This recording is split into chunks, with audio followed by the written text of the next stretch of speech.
欢迎来到新兴消息频道，请订阅频道，所以大家不要错过当天最热门的新闻。我们今天的时事通讯包括以下内容：于正引发争议，白鹿与杨紫对比，是否终结了白鹿的95花巅峰之路？于正破防了，让白鹿和杨紫对标，结果中断了白鹿的95花顶流之路。咱们先不说范冰冰、赵丽颖这些人，今天要聊的是近期的热话题白鹿和杨紫的对比。这俩姑娘火得不要不要的，粉丝们真是各有各的支撑，但偏偏让于正非要把她们放在一起，想看看谁能扛起一面大旗。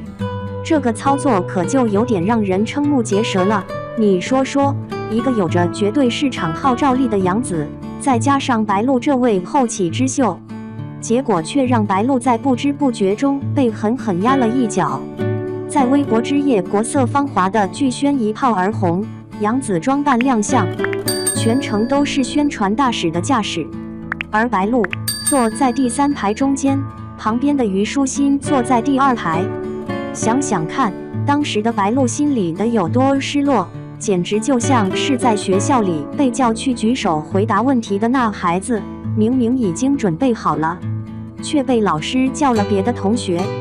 白鹿其实也没想和杨紫对标，这像是在体操比赛中，非得把一位跳马选手和另一个单杠选手直接拉来比拼，这实在是没有道理。于正也并非是坏心思，他想把白鹿捧成下一个流量小花，其实这份心意是可贵的，可往往理想很丰满，现实却很骨感。之前吴谨言在《延禧攻略》之后，也是被于正推着走上了不同的道路，但他却并没有把这个机会很好的把握住。所以这次白鹿的境遇，有点像一条蠢蠢欲动却又被困在小池塘里的小鱼。有网友说，白鹿的条件实在出众，高颜值加上对观众的亲和力，走正剧的路子一定会有一番作为。但是于正却一而再再而三地把他推向古装偶像剧的黑洞之中。可能于正心里想的是，总有一部剧能让白鹿一跃成为下一个顶流，但总是错了方向，像是踩到了一滩泥。看着赵丽颖在他手中如日中天，他是否真的想复制那个成功的滤镜呢？结果导致了白鹿在拼命挣扎，但材料选择错误，难以发力。想想吴谨言出道时事业蒸蒸日上，但于正给他设置的频繁转型，把他的焦点搞得稀里糊涂，最终让他在市场竞争中慢慢消退。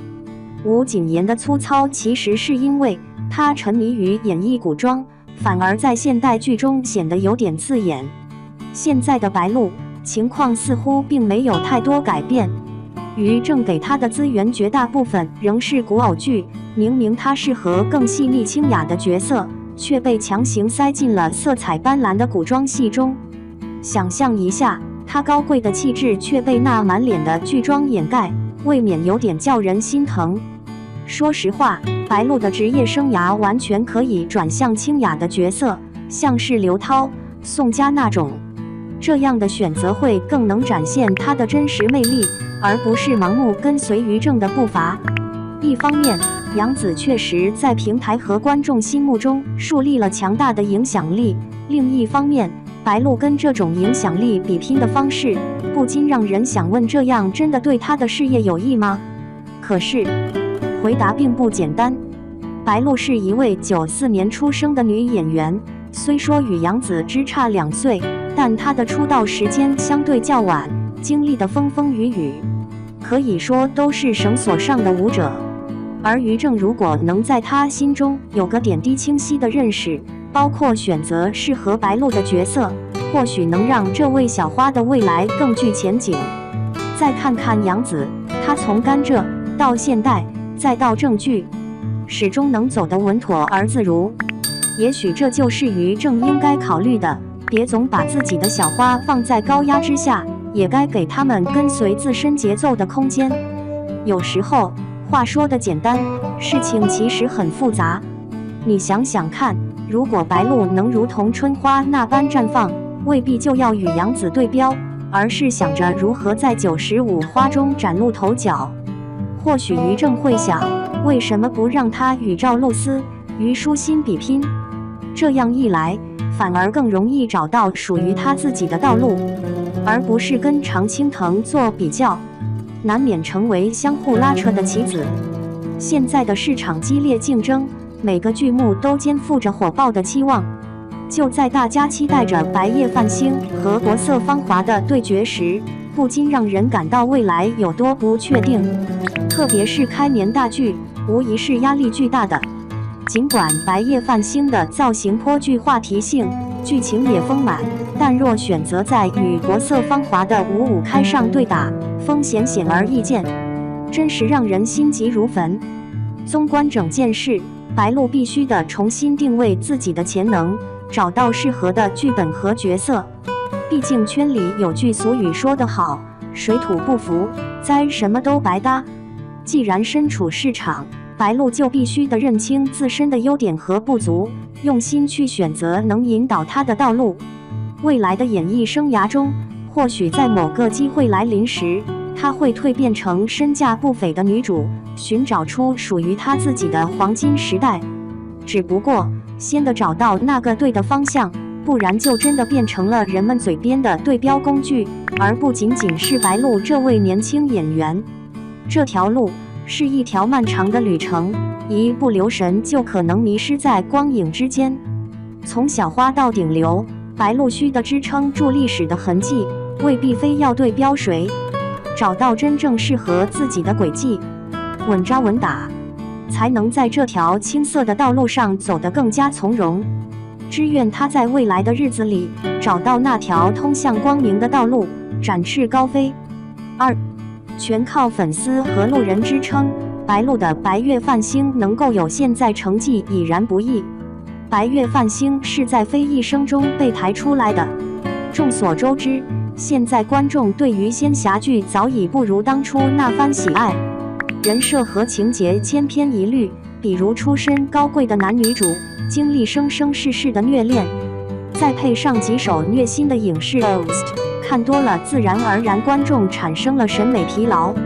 其次就是很多仙侠剧格局变小，基本都是以爱情为主线，忽视了其他元素的展现，故事内容比较单薄，配角大多成为主角服务的工具人，所以这也是仙侠剧越来越不好看的原因。而作为《白月繁星》女主饰演者白鹿，本身就手握多部仙侠作品，比如2019年的《招摇》，白鹿在剧中饰演陆招摇，是万路门门主，性格张扬跋扈，敢爱敢恨。再到2023年与罗云熙二搭主演的仙侠剧《长月烬明》，改编自藤萝未知的小说《黑月光》，拿稳 BE 剧本。白鹿饰演黎苏苏叶希雾，她是衡阳宗掌门之女，为了解救被魔神蛋抬进统治折磨的世界，回到500年前，化身叶家小女儿叶希雾，与蛋抬进展开了一段相爱相杀的故事。这才会有一些观众认为角色有些相似，外加整个仙侠剧类型目前存在剧情套路化的问题。即使白鹿演技不错，也会受这种大环境的影响。观众审美疲劳是不愿意去观看一部剧最根本的因素，外加同一时期播出的落地古偶《国色芳华》，杨紫和李现的二搭影响力大且配合度高。湖南卫视以及芒果 TV 双平台播出，平台更是给予了高度的重视。相对比之下，《白月繁星》在宣传投入方面就显得有点不尽人意。女主白鹿尽力宣传，但独自承担宣传重任，显得有点独木难支。热度没打开，全靠粉丝支持也很难走得长远。好在《白月繁星》剧情设定新颖。女主白硕是普通凡人，以凡人视角看透妖族无情、仙族无为、人族无力的现实，打破常规仙侠剧里神爱世人的设定，更注重自我成长与救赎。仙族设定也是接地气，不少网友纷纷评价，第一次见这么穷的仙族。剧中仙族不再高高在上，会为租金等琐事烦恼，开会的场所简陋，穿着也很朴素，这种反差感增添了剧情的趣味性和现实感。故事线丰富有层次，围绕无念石展开，既有主角白硕和范月的主线剧情，又有茯苓和中招、荣仙和玲珑、天火和木九等多个精彩的副本故事内容。每个副本都有独特的人物和故事背景，丰富了剧情内容。配角也不再是沦为衬托主角爱情线的工具人，相反，在副线的剧本中，男女主才是 NPC， 配角们也都演技在线，为剧情增色不少。开播5集就紧凑地讲述了人性善恶的探讨，剧情不拖沓，从开篇的宁安城危机，到后面的月影海探秘等各种冒险情节一环扣一环，紧紧抓住观众的心，